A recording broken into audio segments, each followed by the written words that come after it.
lang kong oxygen para punta na pumadlaw para ginawa kong karong.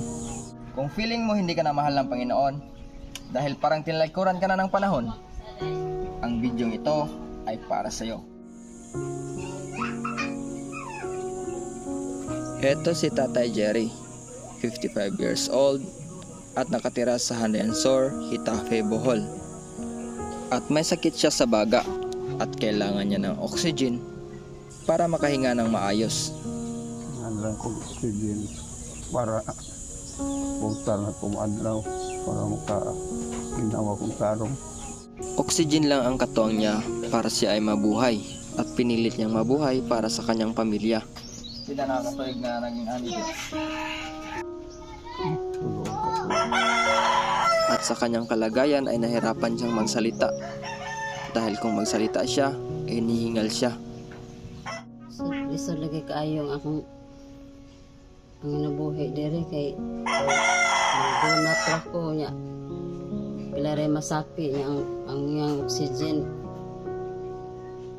tagurak adlaw mahurot na ang iyang oxygen. At tulad ng ibang naghihirap, si nanay ay kumikita lang din ng barya-barya mula sa kanyang pagtitinda ng kakanin. Hindi nakasustinto ang kanyang pang-araw-araw na kita sa pang-araw-araw na gastusin ni tatay. Kaya humingi kami ng konting tulong mula sa inyo. Kontang inhanyo sa mga tamig gamintabang lang katong mga malumog kasing-kasing. Mga halata may gamintabang Ginoo na lang magbawas ninyo.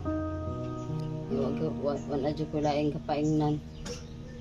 Mga na ladyo ko tabang sa mga tao. Magpapaga na lagi ko sa kong naong. Adyo ko laing mahimo. Isod na po kaayot. Kanang among tangtangag oxygen kay oxygen na malay iyahang kisalikan. Wala oxygen, putol po diyang ginhawa. Kaya sa iyahang ginhawa ang electric. Ganahan lang nagay oxygen. Kanya oxygen niya wala malitang tangtang-tang. Kaya tangtangon mag-abot yung ginhawa. Kung wala gini si oxygen, putol gini yung ginhawa. Kaya mo naman lagi saligan. Mga na lagi taong pagtabang, papaga na lang ko sa kunaw. Okay. Di mapupukagwanta magtanaw nga, mag-abot ang ginhawa kay maulian naman yung ginhawa niya og na oxygen.